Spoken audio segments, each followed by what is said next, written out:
প্রিয় বন্ধুরা, সবাই কেমন আছেন? আমি কিন্তু ভালো আছি। আর আশা করি সবাই ভালো আছেন। আর প্রচুর বৃষ্টি, এই কয়দিন থেকে মুষলধারা বৃষ্টি, ঝুম বৃষ্টি। রান্না করে নিলাম মজাদার শাপলা শোল মাছ দিয়ে। শাপলায় আছে ভরপুর আয়রন, আমাদের রক্ত তৈরি করতে সাহায্য করে এবং আমাদের পেট ভালো রাখতে সাহায্য করে। কিডনি এবং লিভারকে শাপলায় ভালো রাখে। শাপলা কিন্তু এখন বাজারে ভরপুর পাওয়া যায়। শাপলায় কিন্তু আয়রনের প্রভাব প্রচুর বেশি। আর সবাই কিন্তু রেসিপিটা ফলো করে রান্না করে দেখতে পারেন, যদি ভালো লেগে যায়। বন্ধুরা, সাদামাটা শাপলার ঝোল একদম ডান। খেতে কিন্তু দারুণ হয়েছিল। খাওয়ার পরে কিন্তু ভয়েসটা দিয়ে নিচ্ছি। নমস্কার বন্ধুরা, সবাই কেমন আছেন? আমি পাপড়ি কিচেনের ব্লগ থেকে চলে আসলাম নতুন একটা রেসিপি নিয়ে। এখানে নিচ্ছি শোল মাছ হলুদ লবণ দিয়ে মেখে, আর শোল মাছ দিয়ে রান্না করব শাপলা। আর নিয়েছি মোটা মোটা মজাদার শাপলা। প্রথমে লবণ হলুদ দিয়ে মাছটা খুব সুন্দর করে মেখে নিলাম। এখন আমি সুন্দর করে ভেজে নেব। আর মাছটা কিন্তু আমার মাখা একদম রেডি হয়ে গেছে। এখানে কড়াইতে তেল দিয়ে মাছটা দিয়ে দিচ্ছি। এখানে খুব সুন্দর মোটা মোটা শাপলা বেছে নিয়েছি।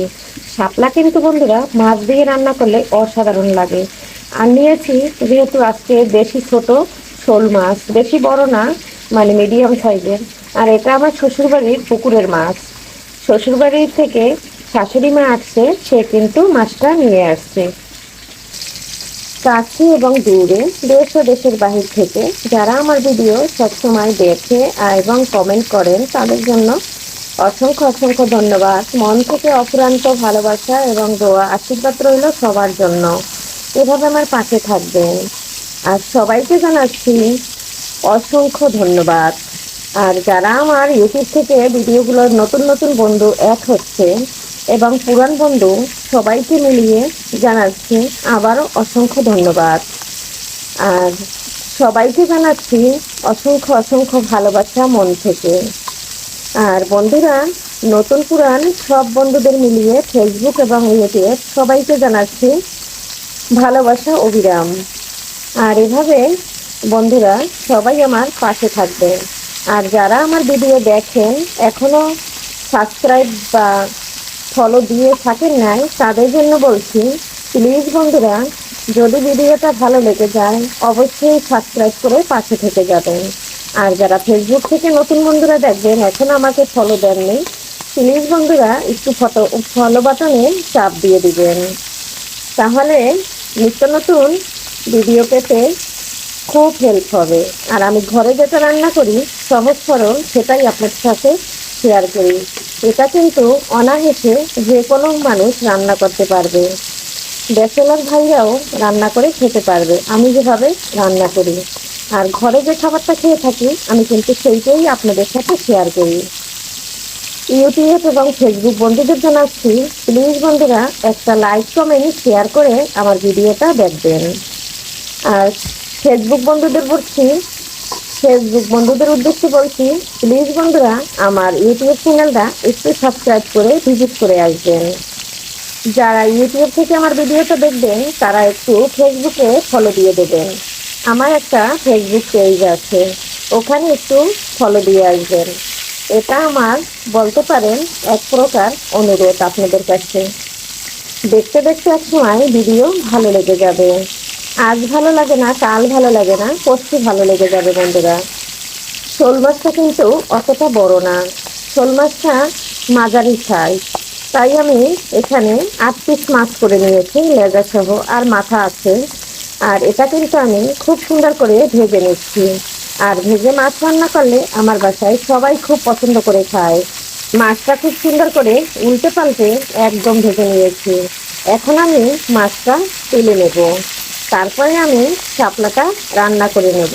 তবে বন্ধুরা সাথে থাকেন, ভিডিওটা স্কিপ করেন না। আশা করি আপনাদের কাছে শাপলার রেসিপিটা অনেক অনেক ভালো লাগবে। অফ ক্যামেরায় মাছটা তুলে এখানে কয়েকটা জিরা দিয়ে দিয়েছি। এখানে দিয়ে দিচ্ছি 1 টুকরা পেঁয়াজ বাটা। আর এটা কিন্তু আমার ফ্রিজে ছিল। সাথে দিয়েছি একটু জল। এখন দিয়ে দিলাম একটু ধনিয়ার গুঁড়া, দিয়ে দিলাম পরিমাণ মতন হলুদ, দিয়ে দিলাম কাঁচামরিচের পাউডার, এখানে দিয়ে দিলাম গাছের কাঁচা মরিচ চেরা, পাকা মরিচ। মশলাটা খুব সুন্দর করে কষিয়ে নিচ্ছি। এখানে কিন্তু আমি ওই তেলটা দিয়েই রান্না করব, কারণ অল্প তেল দিয়ে শাপলাটা রান্না করব। তাই কিন্তু যে অল্প একটু তেল ছিল মাছ ভাজার, সেটার ভিতরেই মশলাটা আমি কষিয়ে নিচ্ছি। এখানে দিয়েছি স্বাদ অনুযায়ী লবণ। মশলাটা কিন্তু বন্ধুরা একদম কষানো হয়ে গেছে।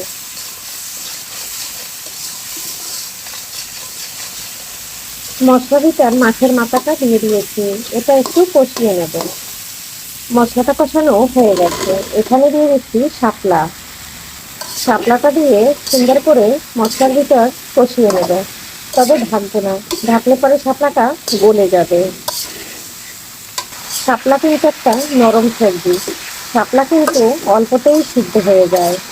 এখন আমি 2 মিনিটের মতো কষিয়ে নিয়ে তারপরে কিন্তু এখানে ব্যবহার করব গরম জল।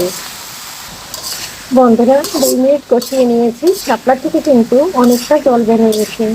এই জলটা শুকিয়ে আমি কিন্তু গরম জল দিয়ে দেব, আর জলের পরিমাণটা একটু কম দেব, যেহেতু শাপলা কিন্তু আমার 50% সিদ্ধ হয়ে গেছে। জলটা কিন্তু একদম শুকিয়ে গেছে, জালটা হাই হিটে আছে। এখন আমি গরম জল দিয়ে দিচ্ছি। জলটা দেওয়ার পরে একটু নেড়ে ছেড়ে দেখছি যে আর জল দিব কিনা। আর দিব না বন্ধুরা, তাহলে বেশি ঝোল হয়ে যাবে। এখন আমি মাছগুলো দিয়ে দিচ্ছি।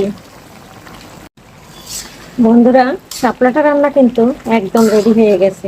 এখন আমি ভাজা জিরার গুঁড়া দিয়ে দেব। আর শাপলাটা কিন্তু এরকম গোটা গোটা থাকলে খেতে ভালো লাগে। এখানে আমি গোটা জিরার গুঁড়া দিয়ে দিচ্ছি, ভাজা জিরার গুঁড়া। ভাজা জিরার গুঁড়াটা দিলে তরকারি খেতে কিন্তু খুব সুন্দর একটা ফ্লেভার আসে এবং খেতে কিন্তু দারুণ লাগে। এখন দিয়ে দেবো ধনিয়া পাতা। এখানে আমি গাছের বিলতি ধনিয়া পাতা নিয়ে নিয়েছি, সেটা দিয়ে দেব। দিয়ে একটু নেড়ে চেড়ে তরকারিটা নামিয়ে নেব। আর রান্নাটা কিন্তু আমার একদম ডান হয়ে গেছে। বেশি নাড়াচাড়া করলে তাহলে কিন্তু শাপলাগুলো ভেঙে যাবে। আর অল্প জল দিয়ে একদম রান্না করে নিয়েছি। বেশি জল দিলে ঝোলটা টানতো না, আর দেখতেও ভালো লাগবে না, খেতেও ভালো লাগবে না। এভাবে বন্ধুরা একবার হলেও শাপলার রেসিপি করে খাবেন, খেতে কিন্তু দুর্দান্ত লাগে। আর এটা কিন্তু খুবই উপকারী আমাদের শরীরের জন্য। শাপলাটা কিন্তু একদম রান্না হয়ে গেছে। এই যে বন্ধুরা আমি নামিয়ে নিলাম। বন্ধুরা শাপলা রান্নাটা কেমন লাগলো অবশ্যই জানাবেন। আর এখানে কিন্তু গুঁড়া মরিচ ব্যবহার করিনি, শুকনা মরিচের গুঁড়া, তাই কিন্তু সাদা সাদা লাগছে। আর শাপলার কালারটা এরকম সাদা হয়ে যায়, কারণ যেহেতু এখানে আয়রন আছে। আজকের ভিডিও বন্ধুরা এখানেই রাখছি। সবাই ভালো থাকবেন, সুস্থ থাকবেন। সবাই সবার শরীরের দিকে খেয়াল রাখবেন। ডেঙ্গুর উৎপাত প্রচুর বেড়ে গেছে, চিকুনগুনিয়া বেড়ে গেছে। সবাই সবার দিকে খেয়াল রাখতে হবে, সংসারের পরিবারের সব লোকজনের দিকে খেয়াল রাখতে হবে। আজকে নতুন ভিডিওতে আমন্ত্রণ জানিয়ে এখান থেকে বিদায় নিচ্ছি। Bye bye.